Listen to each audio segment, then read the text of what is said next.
بسم اللہ الرحمن الرحیم۔ تمام بھائی اور بہنوں کو السلام علیکم۔ ناظرین گرامی، ہجرت کے پہلے سال حضرت عائشہ رضی اللہ تعالیٰ عنہ کی رخصتی ہوئی، یعنی وہ نبی کریم صلی اللہ علیہ وآلہ وسلم کے گھر آ گئیں۔ بعض روایات کے مطابق رخصتی ہجرت کے دوسرے سال ہوئی۔ آپ صلی اللہ علیہ وآلہ وسلم کو جب نبوت عطا کی گئی تھی تو اس وقت جنگ کے بغیر تبلیغ کا حکم ہوا تھا۔ اللہ تعالیٰ نے فرمایا تھا کہ ان کافروں سے الجھیے مت، بلکہ دامن بچائے رکھیے اور صبر کیجیے۔ یہ حکم مکہ کی زندگی تک رہا۔ پھر ہجرت کے بعد اس طرح جنگ کرنے کی اجازت ملی کہ اگر مشرک جنگ کی ابتدا کریں تو مسلمان ان سے دفاعی جنگ کر سکتے ہیں، البتہ قابل احترام مہینوں میں جنگ نہ کریں، یعنی رجب، ذوالقعدہ، ذوالحج اور محرم میں۔ کچھ مدت بعد جنگ کی عام اجازت ہو گئی، یعنی کافروں کے حملہ نہ کرنے کی صورت میں بھی مسلمان ان سے اقدامی جنگ کریں اور کسی بھی مہینے میں جنگ کر سکتے ہیں۔ جب آپ صلی اللہ علیہ وآلہ وسلم کو اللہ تعالیٰ کی طرف سے جہاد کی اجازت مل گئی تو 12 ربیع الاول 2 ہجری میں پہلی بار حضور پاک صلی اللہ علیہ وآلہ وسلم جہاد کی غرض سے مدینہ سے روانہ ہوئے۔ مدینہ سے نکل کر حضور پاک صلی اللہ علیہ وآلہ وسلم ودان کے مقام پر پہنچے۔ یہ ایک بڑی بستی تھی اور ابوا کے مقام سے 6 یا 8 میل کے فاصلے پر تھی۔ ابوا مکہ اور مدینہ کے درمیان ایک گاؤں تھا۔ اس غزوہ میں آپ صلی اللہ علیہ وآلہ وسلم کے ساتھ صرف مہاجرین تھے۔ حضور پاک صلی اللہ علیہ وآلہ وسلم قبیلہ بنی زمرہ پر حملہ کرنے کے لیے تشریف لے گئے تھے۔ آپ صلی اللہ علیہ وآلہ وسلم کے ساتھ 70 صحابہ تھے۔ بنی زمرہ کے سردار نے جنگ کے بغیر صلح کر لی۔ صلح کا معاہدہ لکھا گیا اور آپ صلی اللہ علیہ وآلہ وسلم واپس تشریف لے آئے۔ اس طرح یہ حضور پاک صلی اللہ علیہ وآلہ وسلم کا پہلا غزوہ تھا۔ اس کو غزوہ بنی زمرہ کہا جاتا ہے۔ اس غزوہ میں مسلمانوں کا جھنڈا سفید تھا اور یہ حضرت حمزہ رضی اللہ تعالیٰ عنہ کے ہاتھ میں دیا گیا تھا۔ صلح کے معاہدے میں طے پایا تھا کہ یہ لوگ مسلمانوں کے مقابلے پر نہیں آئیں گے اور اللہ کے رسول صلی اللہ علیہ وآلہ وسلم انہیں جب بھی بلائیں گے انہیں مدد کے لیے آنا ہوگا۔ اس غزوے میں مسلمانوں کو 15 دن لگے۔ اس کے بعد غزوہ بوات ہوا۔ اس میں اسلامی لشکر میں 200 مہاجرین تھے۔ جھنڈا سفید رنگ کا تھا۔ یہ ربیع الثانی 2 ہجری میں پیش آیا۔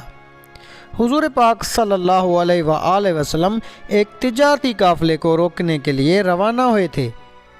اس قافلے کا سردار قریش کا سردار امیہ بن خلف تھا۔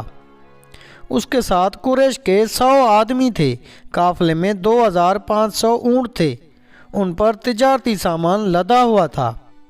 جب حضور پاک صلی اللہ علیہ وآلہ وسلم اس غزوے کے لیے مدینہ سے روانہ ہوئے تو اپنا قائم مقام حضرت سعد بن معاذ رضی اللہ تعالیٰ عنہ کو بنایا۔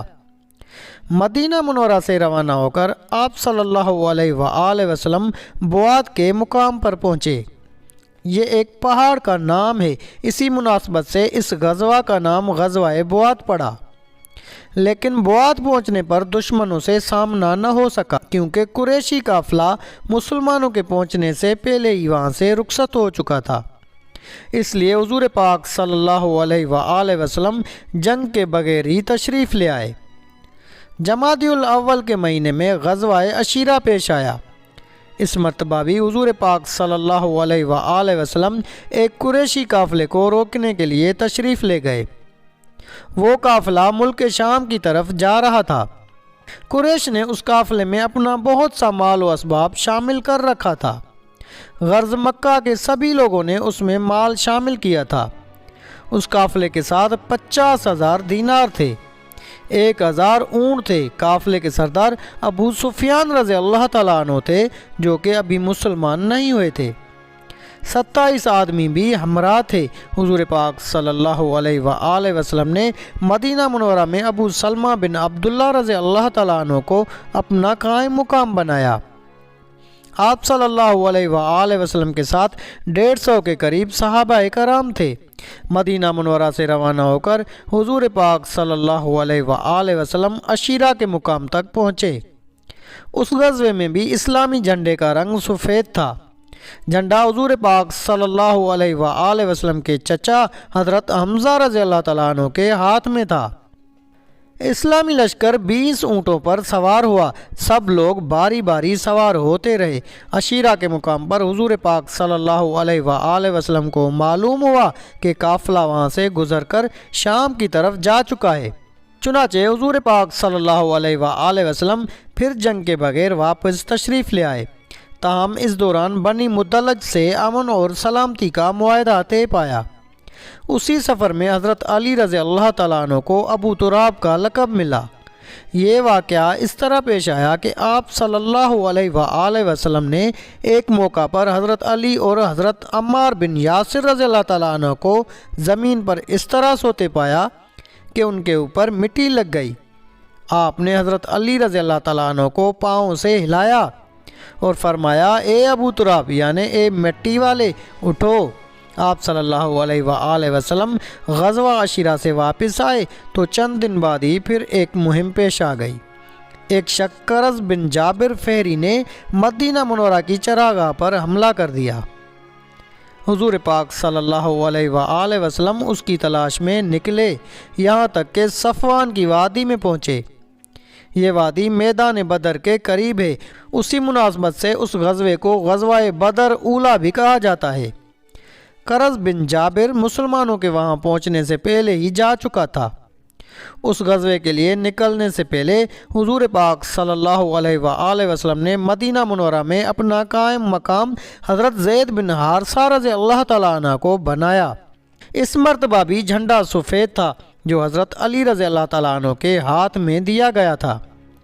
اسی سال 2 ہجری کے دوران قبلے کا رخ تبدیل ہوا اور اس وقت تک مسلمان بیت المقدس کی طرف منہ کر کے نماز ادا کرتے رہے تھے۔ قبلہ کی تبدیلی کا حکم ظہر کی نماز کے وقت آیا۔ ایک روایت میں یہ ہے کہ عصر کی نماز میں حکم آیا تھا۔ قبلے کی تبدیلی اس لیے ہوئی کہ حضور پاک صلی اللہ علیہ وآلہ وسلم نے یہ آرزو کی تھی کہ قبلہ بیت اللہ ہو۔ خاص طور پر یہ آرزو اس لیے تھی کہ یہودی کہتے تھے محمد ہماری مخالفت بھی کرتے ہیں اور ہمارے قبلے کی طرف رخ کر کے نماز بھی پڑھتے ہیں۔ اگر ہم سیدھے راستے پر نہ ہوتے تو تم ہمارے قبلے کی طرف رخ کر کے نمازیں نہ پڑھا کرتے۔ ان کی بات پر حضور پاک صلی اللہ علیہ وآلہ وسلم نے دعا کی کہ ہمارا قبلہ بیت اللہ ہو جائے، اور اللہ تعالیٰ نے یہ دعا منظور فرمائی۔ قبلے کی تبدیلی کا حکم نماز کی حالت میں آیا۔ چنانچہ آپ صلی اللہ علیہ وآلہ وسلم نے نماز کے دوران ہی اپنا رخ بیت اللہ کی طرف کر لیا، اور آپ صلی اللہ علیہ وآلہ وسلم کے ساتھ ہی تمام صحابہ کرام رضی اللہ تعالیٰ عنہم اجمعین نے بھی رخ تبدیل کر لیا۔ یہ نماز مسجد قبلتین میں ہو رہی تھی۔ حضرت عباد بن بشر رضی اللہ تعالیٰ عنہ نے بھی حضور پاک صلی اللہ علیہ وآلہ وسلم کے ساتھ یہ نماز پڑھی تھی۔ یہ مسجد سے نکل کر راستے میں 2 انصاریوں کے پاس سے گزرے۔ وہ نماز پڑھ رہے تھے اور اس وقت رکوع میں تھے۔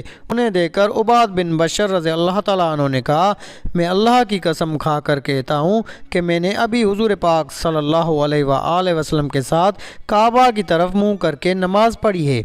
قبا والوں کو یہ خبر اگلے دن صبح کی نماز کے وقت پہنچی۔ وہ لوگ اس وقت دوسری رکعت میں تھے کہ منادی نے اعلان کیا، لوگو خبردار ہو جاؤ، قبلے کا رخ کعبہ کی طرف تبدیل ہو گیا ہے۔ نماز پڑھتے ہوئے لوگ قبلے کی طرف گھوم گئے۔ اس طرح مسلمانوں کا قبلہ بیت اللہ بنا۔ تو ناظرین گرامی، یہ تھی ہماری آج کی ویڈیو۔ اگر آپ کو ویڈیو اچھی لگی تو ویڈیو کو لائک کر کے اپنے دوست و احباب سے زیادہ شیئر کریں۔ جزاک اللہ۔